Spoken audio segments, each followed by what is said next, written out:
The last normal day of my career ended with a can of expired ginger ale and the vague scent of mildew coming from the break room ceiling tile we'd all collectively agreed to ignore since Q3.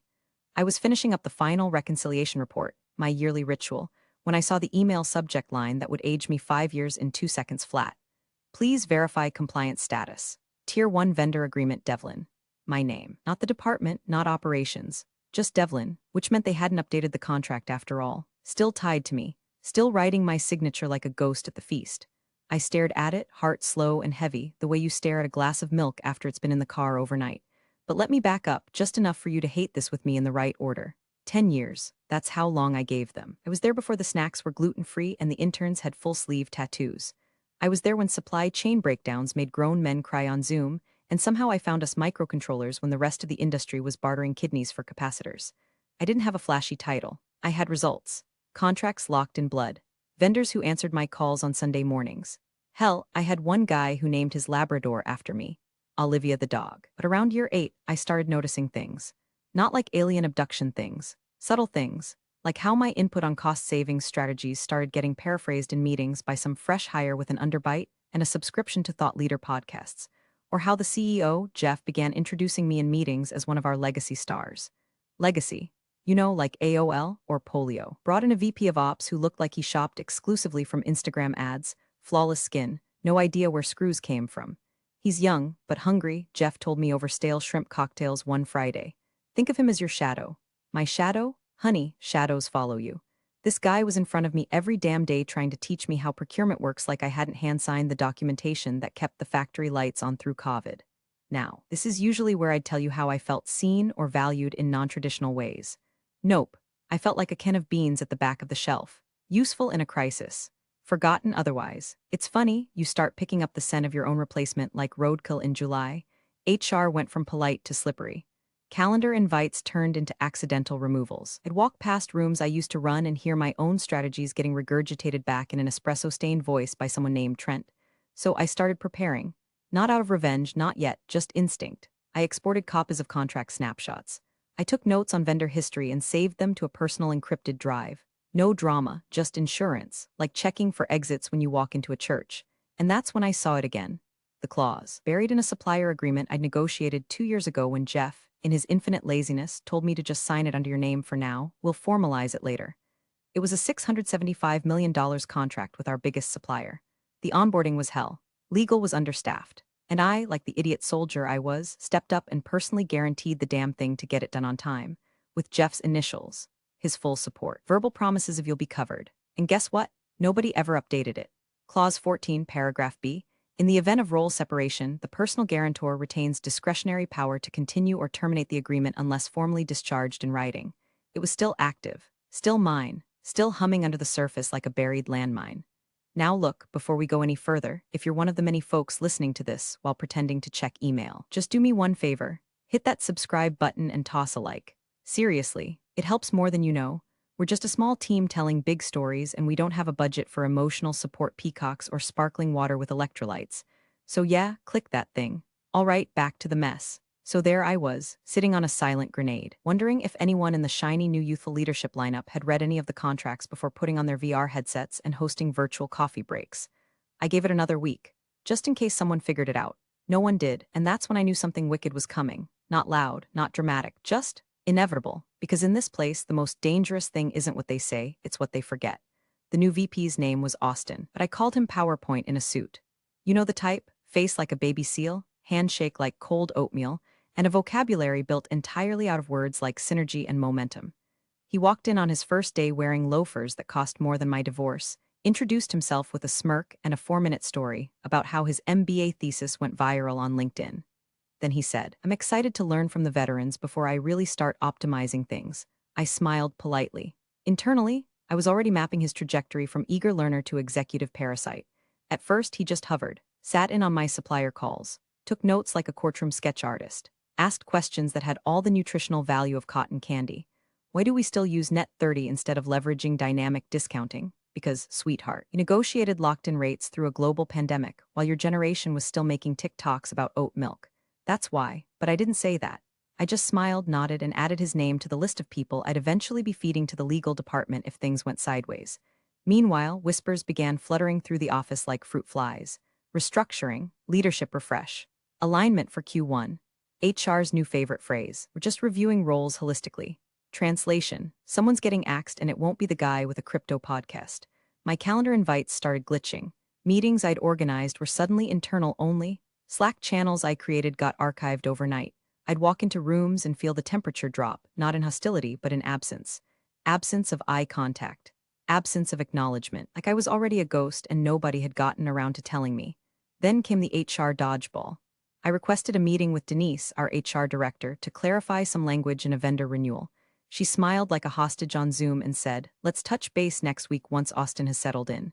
When next week came, she was out sick. The week after, double booked. The week after that, 15-minute check-in that consisted entirely of her blinking rapidly and overusing the word evolution. It wasn't paranoia, it was preparation. So I did what women like me have always done when the ground starts shifting: we brace. Quietly, smartly, thoroughly. I started transferring copies of key vendor agreements to a personal encrypted folder on my drive. Not to steal, not to sabotage, just to protect myself. Just in case. Every document I saved had a memory attached. This one I signed in a Tokyo hotel at 2 a.m. during a supply chain panic. That one took 6 months of phone calls and 2 bottles of scotch to close, and all of them had my name, not Austin's, not Jeff's, mine. I also downloaded every email thread related to the personal guarantee clause. You know, just in case someone tried to gaslight me later and say it never existed, or worse, that I volunteered it without clearance. I had Jeff's voice memo approving the move saved in 3 formats and backed up in 4 locations. I wasn't going down for their amnesia. There was no anger, no bitterness, just an electric stillness in my chest, like standing on the beach and watching the water pull back far too quickly. Austin started asking more questions. Subtler ones. "So, when you're out of office, who typically covers your vendors?" "Nobody, Austin. Because when I take a vacation, the supply chain weeps and CFOs get stress hives. But go off, King." Then came the transition documents request. He sent it with a smiley face in the subject line. "Olivia knowledge transfer, yay, yay." I opened the doc. 36 blank fields asking me to map out all my relationships, negotiation tactics, escalation contacts, vendor preferences, and soft levers. I didn't fill it out. I printed it, highlighted the most insulting questions, then shredded it 1 page at a time while eating a ham sandwich and listening to Fleetwood Mac. Because if they wanted a world without me, they were going to get exactly what they asked for starting now. The real kicker, no one even followed up. No angry email, no reminder, just silence, like they thought I'd either comply out of habit or disappear quietly. And that's when I realized they'd already made the decision. They weren't onboarding Austin, they were offboarding me. They held the holiday party at one of those new industrial chic places, exposed brick, Edison bulbs, overpriced sliders that looked like they were made by someone who hated bread. I wore black, not because I knew, just because I always did. One of the new interns said I looked like a Bond villain, and I told her thank you before she realized it wasn't a joke. The whole thing smelled like white wine and corporate guilt. Everyone was pretending to be jolly while watching the CFO sweat through his Christmas sweater, and the marketing director fake laugh at jokes from a man who thought women's soccer was adorable. I stood near the back by the coat check, sipping a warm Pinot Grigio and counting how many people avoided eye contact with me. Then Jeff, our esteemed CEO and part-time LinkedIn philosopher, clinked his glass, and everything froze. He didn't have a speech prepared. That was obvious. He never did. He just liked hearing himself talk. This year, he slurred, already 2 bourbons deep, has been one of transformation. Growth, realignment. We're shedding the old skin and embracing the next generation. I felt my stomach turn to wet cement. I knew what was coming, but I still wasn't ready for the exact phrasing. And with that, Jeff said, grinning like he'd invented time travel, "I'd like to thank Olivia Devlin for her service. 10 years of dedication, but it's time to pass the torch." Silence, then a few claps, nervous ones, the kind of claps people do when they're not sure if they just witnessed a firing or a surprise retirement. I didn't speak. I didn't cry. I didn't drop my drink or demand an explanation. I just stared at him, the man who once called me at 3 a.m. from Shanghai to beg me to fix a supplier blackout, the man whose signature was still at the bottom of a $675 million contract tied to my name. He didn't even look at me, just raised his glass and said, "To the future." Someone next to me whispered, "Is this a joke?" It wasn't. I finished my wine in one long, slow sip, walked to the table by the door where they'd put a stack of branded gift bags full of peppermint bark and discount spa coupons. I picked one up, set it back down. Then I reached into my coat pocket and pulled out my badge. It was a little scratched around the edges, the lamination starting to bubble. I'd worn it so long the photo looked like someone who no longer existed. I placed it on the table and walked out.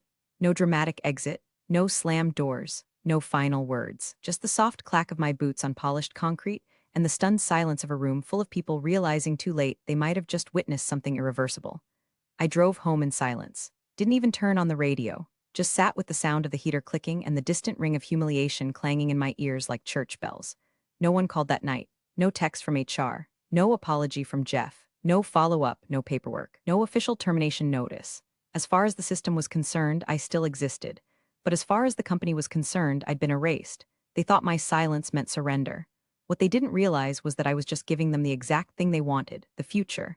December crawled like a dying animal. No severance. No Cobra packet. No thank you for your years of service mug. Just silence, like I'd been quietly assassinated by HR and buried under the break room tiles. I kept waiting for the other shoe to drop, an email, a phone call, maybe even a LinkedIn message from someone brave enough to say, hey, that was messed up. But nothing came. Not even from Denise in HR, who once cried in my office over a failed engagement and borrowed my chapstick like we were in a goddamn sorority. So I sat at my kitchen table in my old flannel robe, eating stale wheat thins and drinking coffee that had been reheated twice, maybe 3 times. The kind of coffee that tastes like regret and scorched ambition. My phone sat face down. My inbox sat unopened.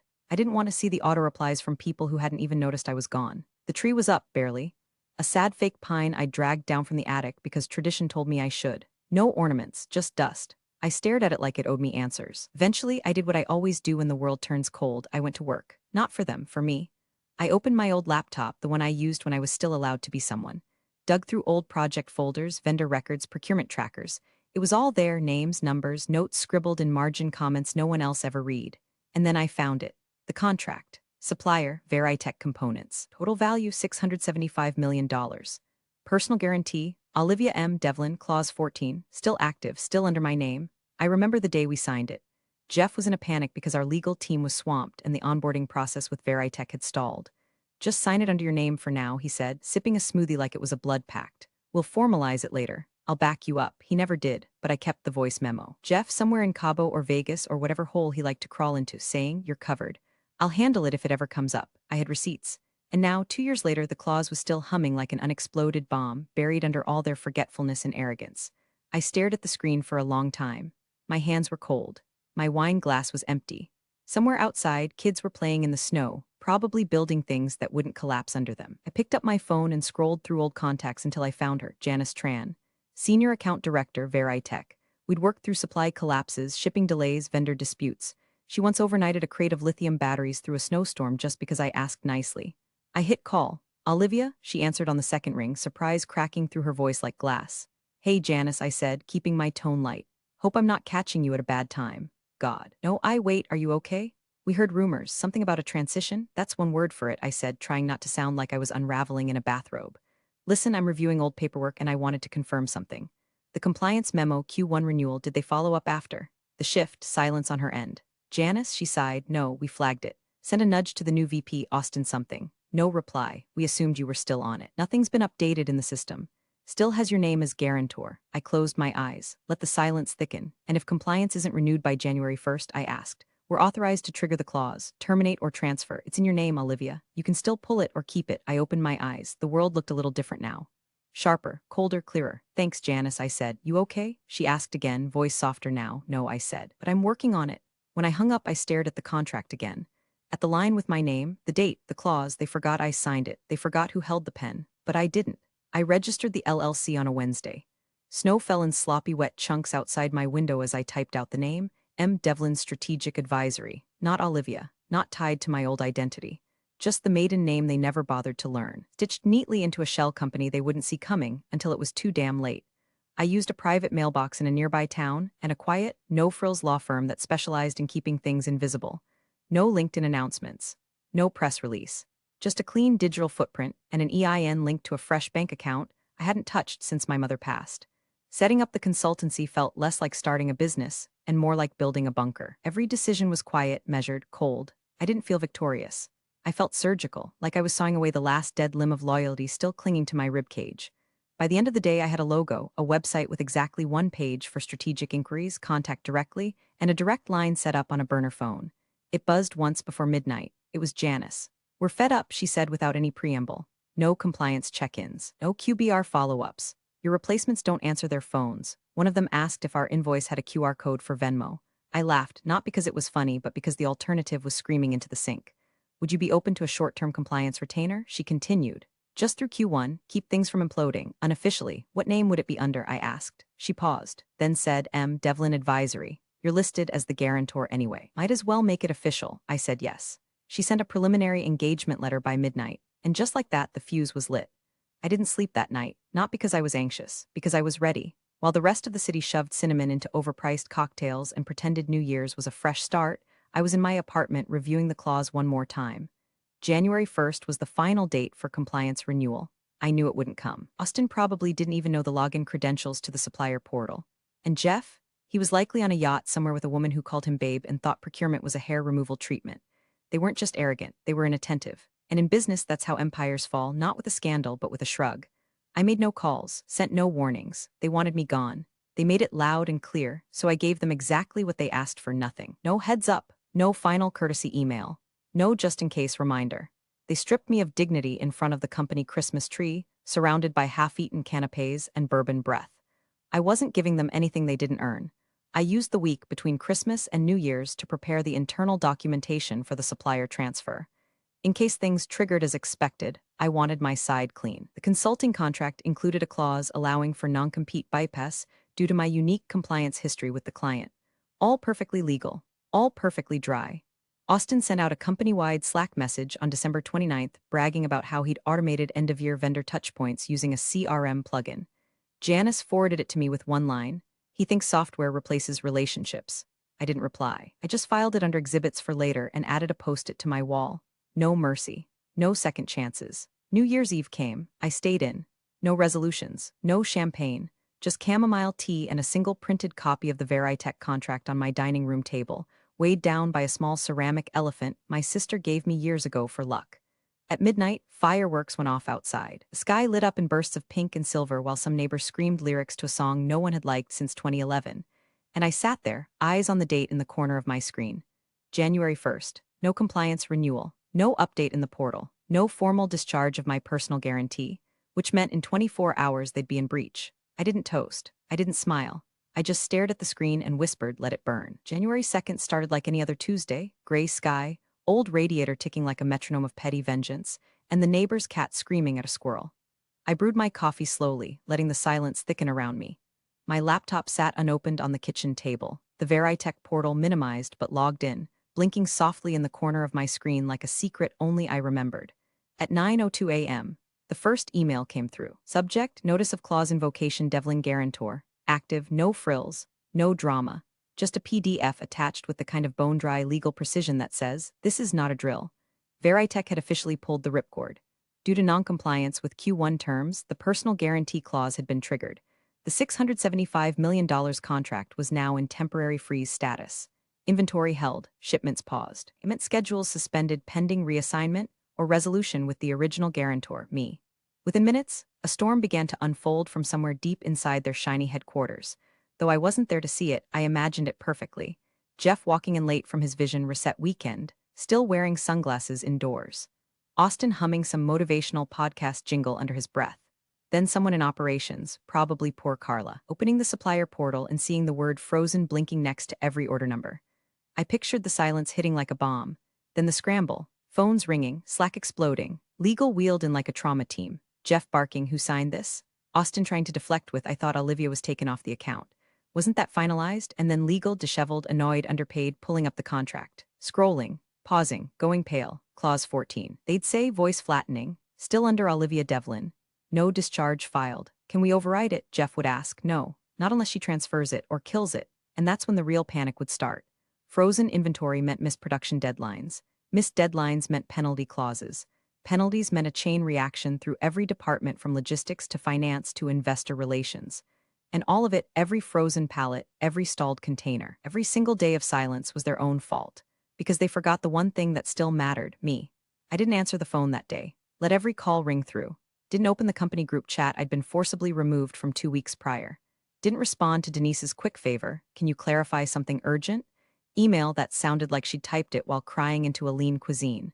Instead, I took my tea to the window and watched the city. People walked by in coats they didn't like, holding coffee they couldn't afford, making resolutions they wouldn't keep. And somewhere in a glass office 3 floors above where I used to sit, Men who called me legacy baggage were realizing that the contract they once rushed through, the one they pressured me to sign under duress, was now strangling them in full daylight. Janice forwarded me the internal email from their side. Supplier had cited significant compliance risk and loss of trust in operational continuity as reasons for the clause invocation. They'd included one final line: "We are happy to continue under the existing agreement with Miss Devlin or her authorized entity." I smiled. It wasn't joy. It wasn't glee. It was gravity finally doing its job. I didn't have to lift a finger. They tripped over the very rope they handed me, and I just watched the curtain fall. The audit hit harder than the clause. Sometime between 10:30 a.m. and lunch, someone in legal finally made it past their fourth panic espresso and opened the damn folder labeled Supplier Veritech Legacy. Inside, a contract with a digital trail so clear it practically had GPS coordinates stamped on each clause. There it was, black and white, time-stamped, and PDF stamped. In the absence of a formal discharge filed with the supplier, personal guarantor listed herein maintains discretionary authority over continuation, renegotiation, or revocation of contract terms, as authorized under Section 14. And there, directly below it, the signature box: Olivia M. Devlin Guarantor, April 14, 2 years ago. And just beneath that, sloppy, half-digital, half-scanned in with coffee stains and desperation, were the handwritten initials of one Jeffrey Allen Novick, CEO. His attempt at plausible deniability crumbled faster than Austin's post-MBA confidence. According to Janice, the back and forth started within the hour. Jeff, now cornered, hair likely doing that sweaty wave thing it did when investors got mouthy, tried a new angle. He emailed Veritech's legal department personally, subject line all caps, urgent, contractual ambiguity/unfair reliance. It read like a man trying to unshoot a gun, full of phrases like assumed termination by role cessation, verbal revocation, and reasonable expectation of transfer. He might as well have ended it with "We cool?" They were not cool. Veritech replied with precision. Bullet points, attachments, receipts. Included was a full audit trail of every interaction they'd had with the company since the clause was enacted. The original PDF, meeting minutes from a call where Jeff explicitly asked Olivia to take the lead, and a short, sweet email from Olivia dated the same day, signed under instruction from CEO, expecting formal discharge post-onboarding. It was never filed, and worse, Veritech included a screen capture of Jeff's Slack message from that week, the one he sent while sipping a pina colada in a Hawaiian shirt saying, "Just have Liv handle it. She's the only one who reads the fine print anyway, lol." That lol aged like milk in the sun. Legal dread swept through the company like a virus. HR, finance, and the board all started pinging one another in a frenzy, trying to figure out how something so big had been ignored so thoroughly. The operations team, blissfully unaware until now, found out their upcoming Q1 production run was at risk of collapse. Distribution partners began asking questions. Investors smelled blood, and Jeff, he stopped emailing. According to Janice, he canceled his meetings, shut his office door, and started making calls from his personal cell. Desperate calls, whispered calls. "How do we fix this?" Calls, "You can't." It wasn't just that they missed the clause, it was that they didn't even think to check. They assumed I'd go quietly, that I'd vanish like a shadow when the lights got too bright, that someone like Austin could just absorb my role like downloading a new app. But I didn't disappear. I reappeared. In the one place they never thought to look, the fine print they all ignored. I spent that day in a cozy cafe, eating a cinnamon scone and reviewing a supplier memo for my consultancy's new client, Veritech. Quiet work, clean work. Work that paid 3 times my old salary and didn't come with condescending emails about intergenerational leadership. I got a single text from Denise HR. "Hey, Jeff may want to talk. Are you open to a call?" I let it sit unread, because there's a difference between revenge and recognition. They didn't just lose a contract. They lost the one person who never needed a title to carry the weight. And now, they were the ones staring at a document they never understood, realizing too late who had been holding the pen all along. The emergency board meeting was scheduled for 7 a.m. Digital invite slapped together so hastily it still had placeholder text in the notes. "Insert agenda here." No one cared, they just needed to stop the bleeding.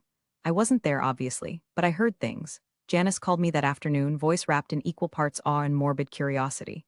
"They looked like they'd all just come out of a funeral," she said. "No pleasantries, just spreadsheets, redline forecasts, and Jeff screaming into mute buttons."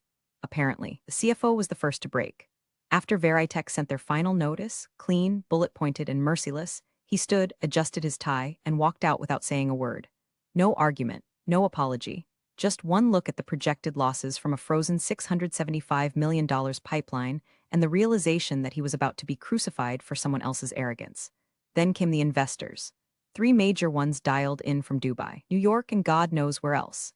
Each one colder than the last. "I'm not seeing a contingency plan," one of them said. Why is a critical contract still under a terminated employee's authority? Said another. Jeff tried spinning it, of course, said it was a clerical error, a communication gap during year-end transitions, but Veritech had already pulled the pin. The final nail came via email. One Janice forwarded me with the subject line, "Heads up, it's official," from Veritech's VP of Procurement. Due to consistent breakdowns in compliance and operational responsiveness, we are transferring our contractual relationship to M. Devlin Strategic Advisory, effective immediately. Miss Devlin's historical knowledge and execution track record present the only viable path to continuity. They didn't even try to sugarcoat it. They didn't say re-engage or consult. They said transfer. As in, the pipeline, the relationship. The trust, they weren't just cutting the contract loose. They were giving it to me. Jeff lost it. Janice said he slammed a folder so hard it knocked over his overpriced water bottle.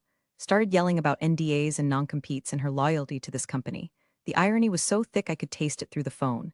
And then, in front of the entire board and two of the lead investors, he made the ask. Get her on the phone. Right now. We'll bring her back. Silence followed. Janice, watching from the supplier side, said it felt like the air had gone out of the room. Everyone looking at each other, pretending like someone else would be the one to volunteer. Eventually, Denise called. She didn't even try to be casual. Jeff wants to talk, she said. They want to offer reinstatement. Full title, retro pay, even an equity bump, whatever you need. I let it hang for a few beats.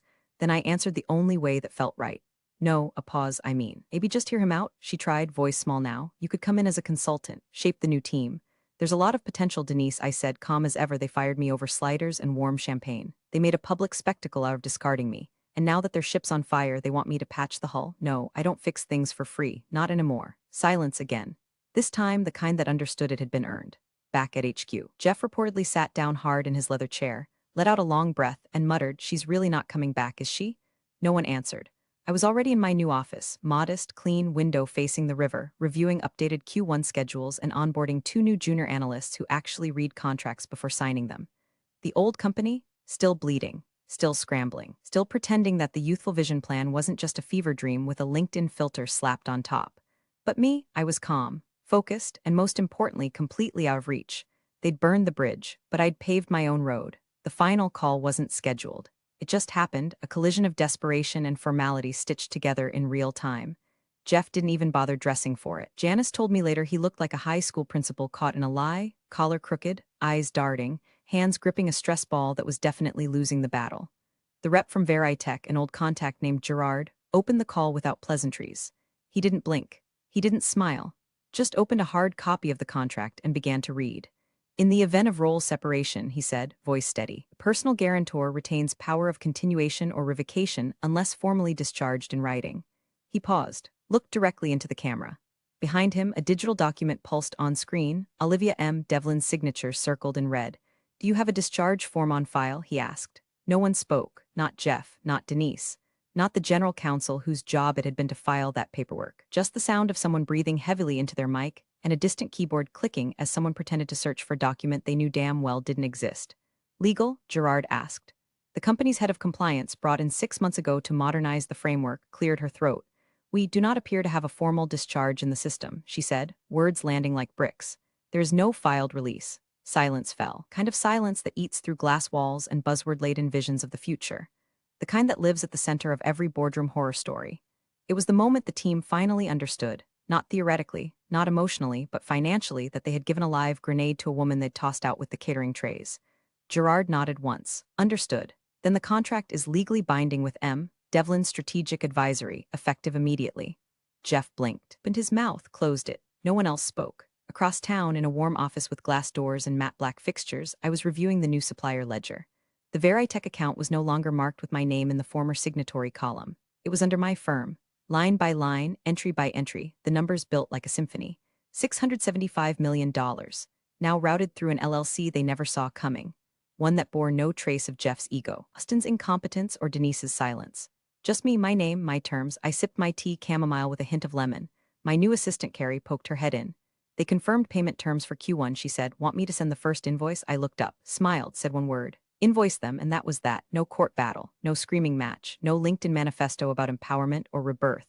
Just quiet execution. Precision over noise. They wanted me gone, and I gave them what they asked for, but they forgot who signed the damn thing. And now they pay. Big thanks for watching, you sneaky seniors.